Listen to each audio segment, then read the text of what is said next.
I saw that the Waller family dug up another grave today.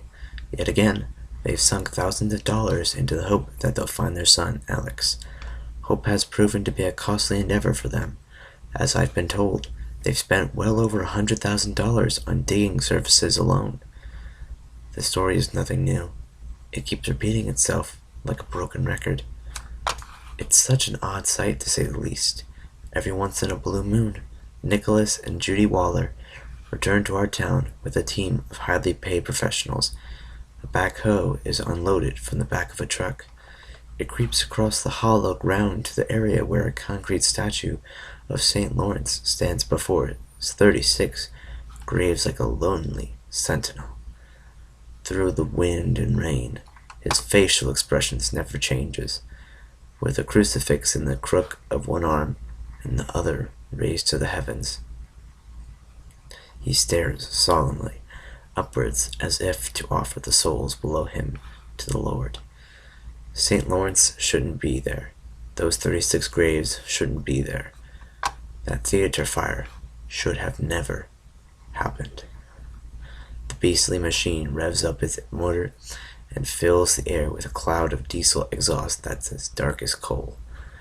Scoop by scoop, the machine slowly claws away at the earth like a tired animal, desperately trying to escape the trap.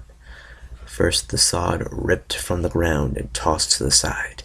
Soon after, a few bucketfuls of topsoil is piled up along the grave before another pile is made for the caramel brown clay. While the digging happens, Nick and Judy stand close to each other while quietly praying and singing Alleluia in hopes that this hole will be the last they will ever have to excavate. Suddenly, the machine pulls up a unique mixture of earth, one that is composed of clay and soil that is black as pitch and rich with decay. The hired men now know that their work with the machine is done for the time being as they send it crawling away from the grave.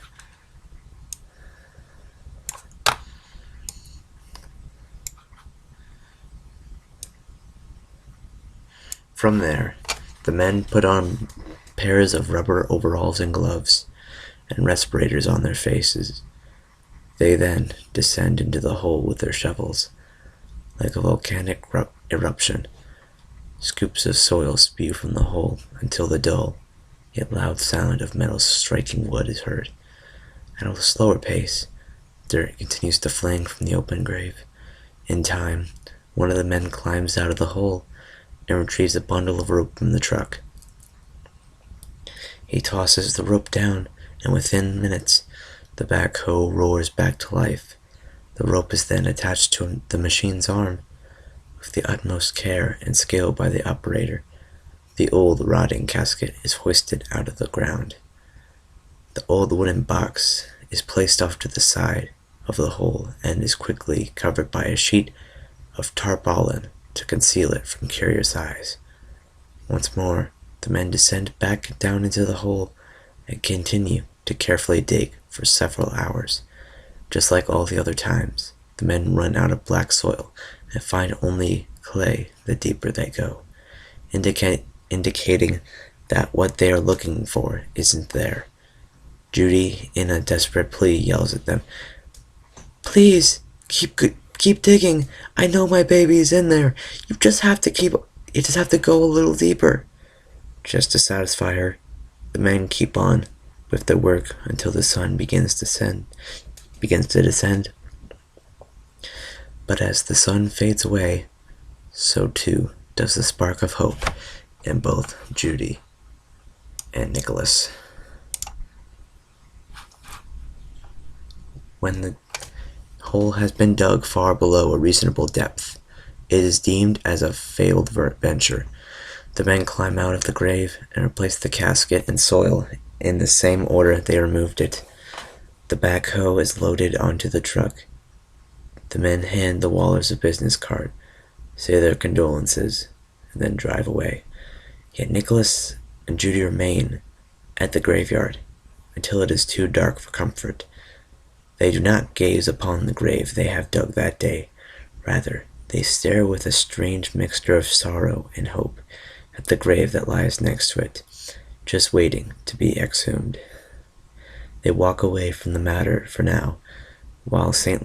Lawrence remains just as still as before. The grave that was dug up today was that of Jack Davidson. As I've been told, his mother and father finally gave in when the Wallers offered them $400,000. Now that I think about it, they were actually going to settle for $350,000, but that changed. Just before Paul Davidson was about to sign the papers, Judy made the comment that there was a silver lining to the loss of his son. When Paul asked her to explain, she said that Paul and the others were lucky that she and her husband had to pay to search the graves of their loved ones. She went on to say that it was better than winning the lottery. The price immediately jumped to $400,000. I'm actually surprised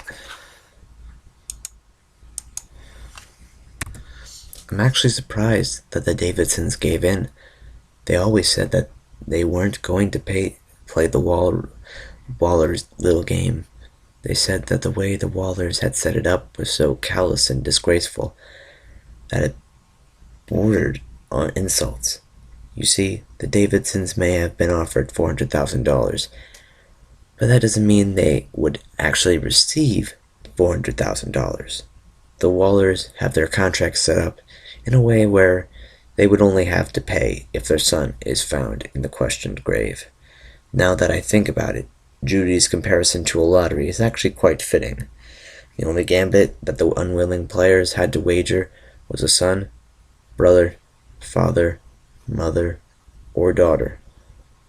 I've paid close attention to this game over the last few decades. The first family that played the game were the Jacksons. Ever since Harold Jackson died, the family struggled to make ends meet. They sold out for $2,000, if I remember correctly. I don't think they would have done it if they weren't so desperate for money at the time. Of course, Alex wasn't found in Harold's grave, and the Jacksons never received any sort of prize, as the laws of probability dictated the original odds were 1 in 36. But after Harold was exhumed, they became 1 in 35. Hence, the cash prize went up slightly when the people around her here realized that the graves of their respected loved ones could be the lucky one. As the years went by and the odds increased, so too did the price. Around these parts, the excavation and the desecration of the grave is viewed as one and the same despite the good intentions behind it. But that's not to say that people around here won't go against their morals when a big wad of cash is waved under their noses. I think it's a dirty, rotten shame that the Davidsons sold out. Their son was deserving of a peaceful slumber than having his corpse pulled out of the ground. He was a fine young man. As a matter of fact, there was once a time when I looked forward to calling him my son-in-law. But that fire burned away the pages of the story that had yet to be written. I still recall that fire now as I saw it over 20 years ago.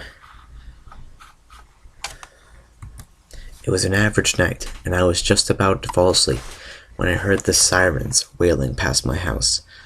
Out of panic and curiosity, I went to the kitchen window and saw that the theater down the street was engulfed in flames. I quickly put on my shoes and sprinted towards the blaze. All I could do was watch helplessly as the flames climbed higher into the night.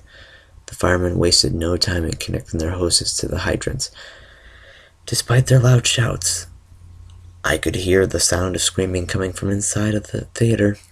As the water began to spray onto the fire, a team of firemen sprinted into the building with their axes in hand. After a few minutes, they pulled the first person out of the building. His name was Derek Svenel.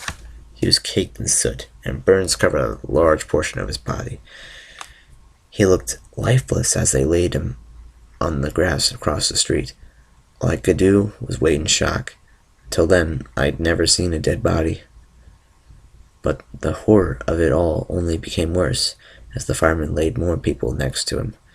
The others had not fared too so well.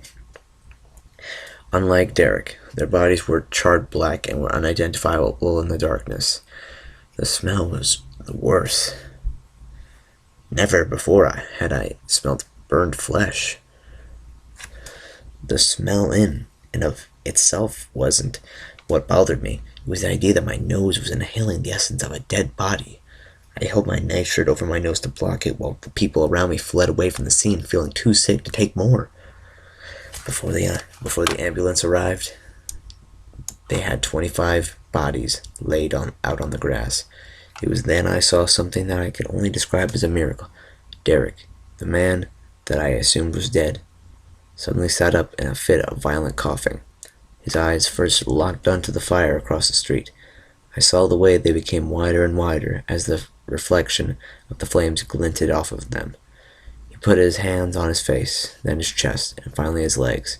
Without words, I knew he was in disbelief as to how he got away from the fire, how he could be alive.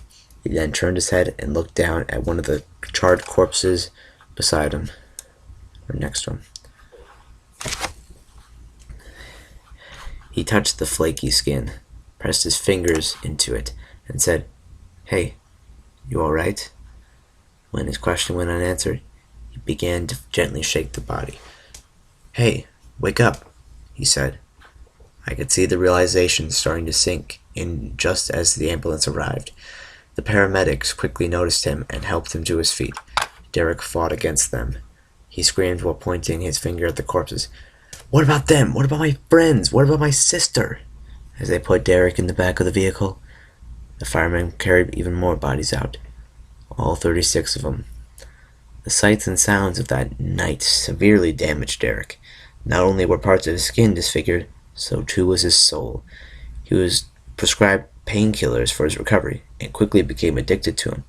I suppose the chemicals helped to fill the void that was burned away, if only temporarily. I wanted to help Derek any way I could in the months that followed. I'm not a specialist in mental health, but I know that lending an ear can make a world of difference. With a great deal of compassion and respect, I asked him what it was like. I asked him how he felt about it all. Oddly enough, he told me a story that seemingly had nothing to do with the fire at all, but after telling me, I realized that it had everything to do with it. When he was only a child, one of his chores was to empty the mouse trap in his father's garage. It was one of those live traps, the kind that is made of galvanized steel and has little air holes punched into it. The idea behind these traps is to capture multiple mice without having to constantly reset it. Eventually, the mice could be taken out into the wild and humanely let go. At least, that's what the advertisers sell it as. Instead, most people, like Derek's father, have a rope tied to the trap so that it can easily be recovered from a body of water. That was Derek's duty. Once a week, he would take the trap down to the river and toss it into the water. He said that he remembered the way the mice would squeal and thrash around as the trap sank into the river. Their little claws would scratch against the metal as every single one of them fought to keep their mouths in the disappearing air pocket. He said it would take about 10 minutes before the air bubbles would stop coming up. When the job was done, he'd pull the trap out of the water, dump the dead mice, and put it back in the garage. At the end of his little story, Derek said that's what it was like to be stuck in that fire. Everyone in there was trying to claw their way out. People were being stepped over. Bodies were washed in flames. All I could do was watch as the people around me dropped, one by one. Trying to be helpful, I told him, "There's a reason why you survived, Derek." He then gave me a look that bordered on annoyance and anger. That's what everyone tells me. I don't know why in the hell I should have lived while the others died. I have talked to therapists, preachers, old folks, and people like you. You all tell me that I have a purpose in life. You all tell me that there's a reason I lived, but none of you can tell me why. I'm surrounded by blind people. They tell me that I need to find the light switch, but the damn light switch isn't even there. Maybe I've been given the gift of life. If I had it my way, I'd give it to someone else. I sure as hell don't know what to do with it. It was only a couple of months after the conversation that Derek overdosed on pain meds. Unlike the others that died in the fire, Derek's passing went quietly. The last victim of a disaster is rarely mentioned at all. I don't think that he would have wasted any recognition. I remembered how much it tore him up to see the aftermath of the fire being played over and over on the news. Indeed, our little town had its 15 minutes of fame, albeit the notoriety was neither asked for nor desired, especially when our 15 minutes turned to an hour, a day, a month, and finally, a year. It wasn't the fire that gripped the attention of the newsmen. No. They focused on the one person that didn't die in the fire. And that person certainly wasn't Derek. I suppose it's noteworthy that the son of a wealthy family goes missing without a trace. That son was Alex, son of Nicholas and Judy Waller, and SOB if you listen closely to the hushed whispers around town. There really isn't much to say about Alex. He was a college kid that took up residence in our town for 2 summers. It seemed like his favorite pastime was to indulge in the fiery burn of whiskey, as his favorite haunt was the local bar. As sure as a dew-covered flower finds the morning sun, nighttime would find Alex wasting away in a corner booth. You can almost set your watch up by his routine. Around 8 o'clock every night, he'd leave his apartment about above Nick's garage. He'd venture past that old Catholic church, the graveyard, the 2 blocks of homes, the theater, and would finally end up at the bar. When last call came at 2 in the morning, he'd make the same journey back, only in reverse, while stumbling and staggering the entire way. This fact was well known and was quietly talked of as gossip amongst ourselves when he was out of earshot. Normally, this type of behavior is overlooked by us townsfolk. After all, we already have our fair share of bottle-dwelling persons, like the Bramar brothers, the proud veterans that proudly show their battle scars from the war, even if the wounds are in place where no one wants to look. Even our mayor keeps himself in good spirits. An outsider might see this as a problem, but we actually get a sense of safety from it. I mean, the man can hardly find the wallet in his own pocket, let alone someone else's. The complaints made about Alex's drinking habits were not the same issue. It was just another thing to talk about with the spicy indulgence of gossip. There were other things about Alex we did not take kindly to.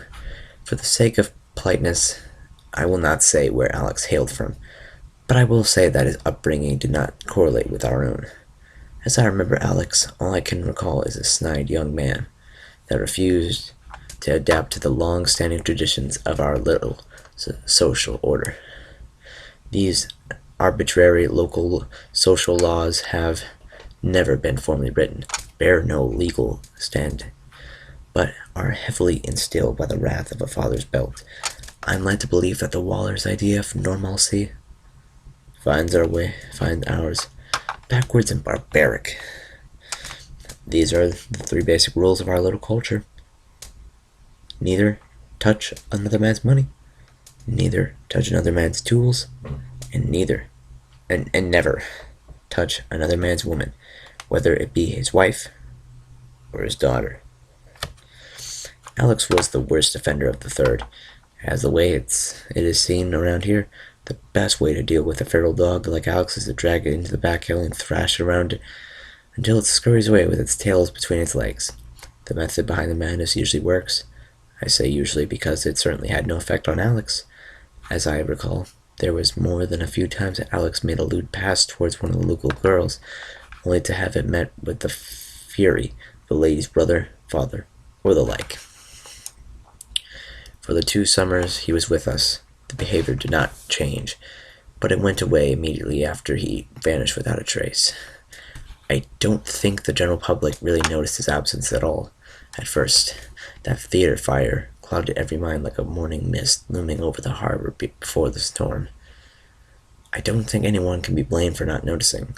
It's especially sobering to see 36 graves being dug in advances for the ones you knew. 36 may seem like a small number in and of itself, but when it comes to the matter of death, it's a lot. I remember watching all 36 of those graves being dug. The first 2 or 3 didn't seem like a big deal. They were just holes, but to see so many blurred the lines of reality.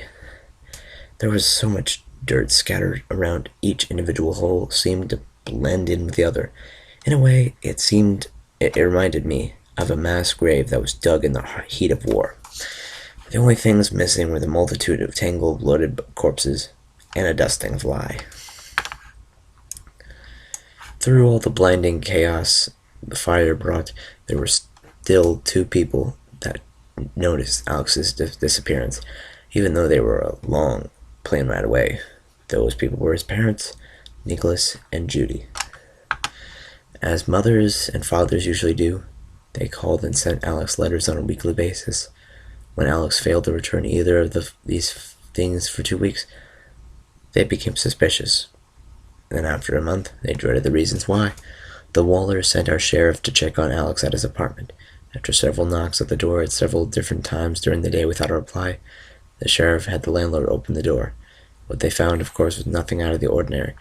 There were no signs of Alex or any sinister hints to his whereabouts.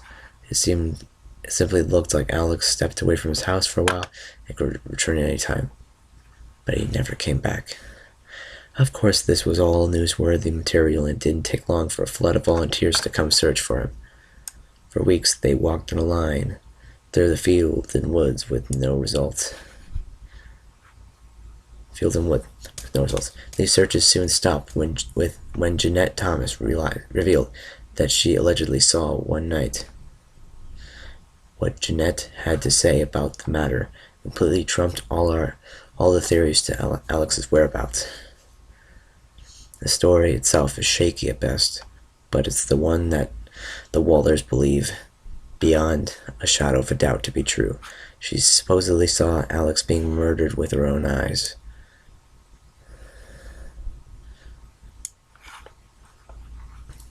According to her, it happened 2 days after the fire. She, like many others, took it to the bar after the horrible accident. Many sorrows were drowned that night, including her own. You see, she lost a nephew in the fire. The presence of alcohol in the company helped heal the wound.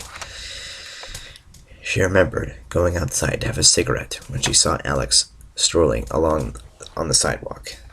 She was clearly intoxicated like usual. The sight would have been brushed off had it not been for a particularly haunting detail.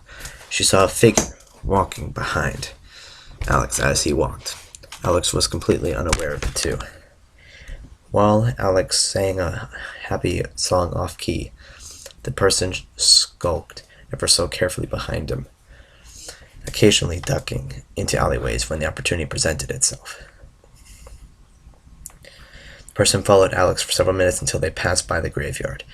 The mysterious figure then veered into the darkness of the yard, where the 36 graves were dug in preparation for the next day's massive burial. Just when it was thought that the person had long since left Alex alone, the figure suddenly burst from the shadows of the graveyard. He or she was brandishing a shovel. There was not a word spoken between the two, save for the brief scream that made by Alex before being struck across the head with the shovel. The blow knocked the young man over and he was motionless. But it didn't end there. The assailant continued to mercilessly beat Alex with a shovel, over and over again.